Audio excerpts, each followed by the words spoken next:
नमस्कार, मैं विनोद कुमार शुक्ला। अड्डा पर आपका स्वागत है। देश के नेता प्रतिपक्ष लोकसभा में और नेता प्रतिपक्ष राज्यसभा में दोनों के खिलाफ डिफेमेशन का केस हुआ है। डिफेमेशन का केस किया है भारतीय जनता पार्टी के राष्ट्रीय महासचिव विनोद तावड़े ने। और ये पूरा का पूरा मामला है जो नाला सुपारा एरिया में जो एक होटल में उन पर वोट प्रभावित करने के लिए कैश फॉर वोट का आरोप इन लोगों ने लगाया था। उसके बावजूद अब मैं ये जो बात कह रहा हूँ कि लोकसभा में नेता प्रतिपक्ष राहुल गांधी, राज्यसभा में नेता प्रतिपक्ष मल्लिकार्जुन खड़गे और कांग्रेस के राष्ट्रीय अध्यक्ष मल्लिकार्जुन खड़गे। अब ये कोई पहला ऐसा मसला नहीं है जब राहुल गांधी पर केस हुआ है। राहुल गांधी पर बहुत सारे इस तरह के मामले में गैर जिम्मेदाराना तरीके से बयान देने के मामले में केस होते रहे और उनको कोर्ट में माफ़ी भी मांगनी पड़ी है। चाहे चौकीदार चोर का मामला हो राफेल वाले में, चाहे सावरकर के बारे में, वीर सावरकर के बारे में उनके स्टेटमेंट रहे हों, राष्ट्रीय स्वयंसेवक संघ के बारे में उनके जो विचार रहे हों, उसको उन्होंने मुस्लिम ब्रदरहुड और ISIS से जोड़ने की जो कोशिश की थी, इन सब को लेकर के उन पर लगातार न केवल उनको आईना दिखाया जाता रहा है, बल्कि जो इसके पीछे बहुत सारे मामले में उनके खिलाफ FIR भी हुई है। एक मामले में तो उनको निचली अदालत ने सज़ा भी दे दी थी, लेकिन बाद में सुप्रीम कोर्ट ने उस पर उनको रिलीफ दे दिया था। हालांकि उस रिलीफ को लेकर के सुप्रीम कोर्ट की भी बड़ी आलोचना हुई थी।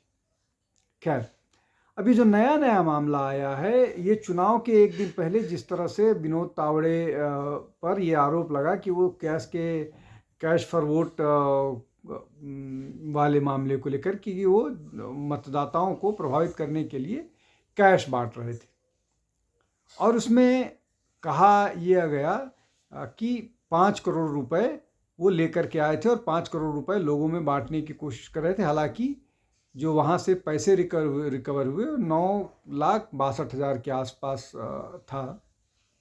अभी जो 5 करोड़ की बात थी, इसमें एक और व्यक्ति है जो सबसे ज़्यादा उत्साही रहता है भारतीय जनता पार्टी या प्रधानमंत्री नरेंद्र मोदी को लेकर के, वो सुप्रिया श्रीनेत का है। सुप्रिया श्रीनेत भी इस मामले में उनको भी शामिल किया गया है। तो कुल मिलाकर के ये जो 3 लोग हैं, राहुल गांधी, मल्लिकार्जुन खड़गे और सुप्रिया श्रीनेत, इन पर 100 करोड़ रुपए का दावा किया है। अब ये जो मैं बात कह रहा हूँ कि राहुल गांधी हो, चाहे वो मल्लिकार्जुन खड़गे हो, चाहे सुप्रिया श्रीनेत हो, ये भारतीय जनता पार्टी, राष्ट्रीय स्वयंसेवक संघ और प्रधानमंत्री नरेंद्र मोदी, इन तीनों के बारे में इनके पास कोई कंस्ट्रक्टिव आर्ग्यूमेंट, कोई ऐसा तर्क या कोई इस तरह की बात नहीं होती है जिसको आलोचना के तौर पर देखा जाए, या वो एक ऐसी आलोचना है जिसको हेल्दी क्रिटिसिज्म बोलते हैं। आपके पास कुछ फैक्ट्स हैं, आप उन फैक्ट्स को लेकर के बात, लेकिन वो हेल्दी फैक्ट्स की बात नहीं करते हैं। ये सारे के सारे लोग गाली गलौज पर आते हैं और घृणा भाव से देखते हैं। राजनीतिक प्रतिद्वंदी जो है वो आप उसके योजनाओं को, आप उसके स्कीम्स को, आप उसके एक्शंस को कीजिए, लेकिन ये सारे के सारे, मतलब 3 लोगों के खिलाफ केस हुआ है, लेकिन जो कांग्रेस के अन्य प्रवक्ता भी हैं, ये व्यक्तिगत आक्षेप पर या व्यक्तिगत आक्रमण करते हैं और घृणित आक्रमण करते हैं। और इसी का परिणाम है कि 2019 के चुनाव में कांग्रेस की बुरी हार हुई थी, जब उन्होंने चौकीदार चोर का नारा दिया था। वो सबसे कम सीटों पर, हालांकि सबसे कम सीट उनको 2014 में मिला था, लेकिन 2019 में जिस तरह से उम्मीद कर रहे थे कि उनको बहुत ज़्यादा सीट मिल जाएगी, लेकिन वो 54-55 पर सीमित हो गए। अब वो लगातार उसी मोड में अब तक है। कांग्रेस और अब उन्होंने कोशिश ये कर ली है कि अपने साथ समाजवादी पार्टी को और राष्ट्रीय जनता दल को भी जोड़ लिया है। वो भी इसी तरह की भाषा में, हालांकि लालू प्रसाद यादव अपने राजनीतिक उसमें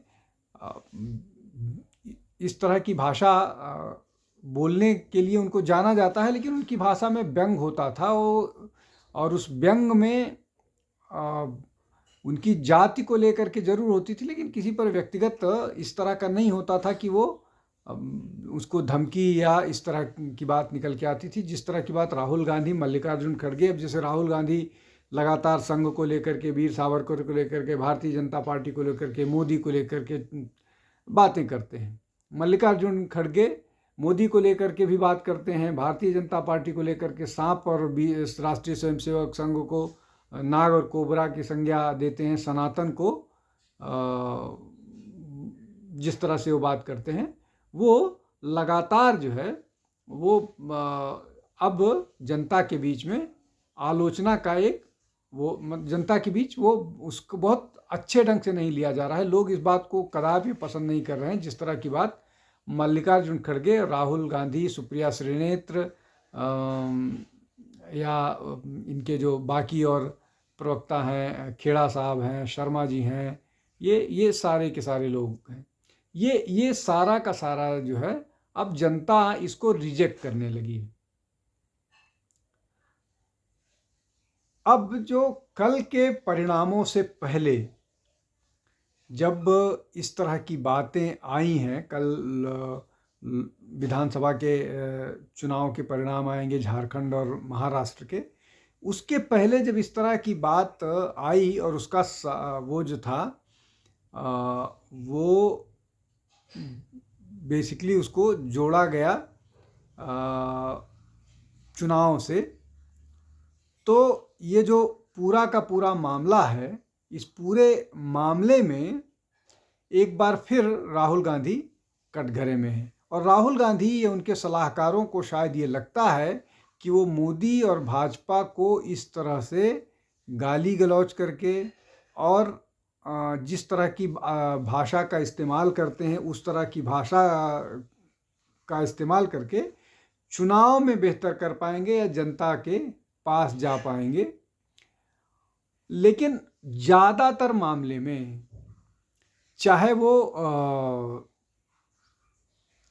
ये मामला रहा हो, राफेल वाला मामला रहा हो, या जो बात उन्होंने कही थी कि सारे मोदी इस तरह से कैसे होते हैं, या अभी जो कल मामला प्रकाश में आया है जिसमें राहुल गांधी ने एक बार फिर कनेक्ट मतलब जोड़ने की कोशिश की है अडानी और नरेंद्र मोदी को।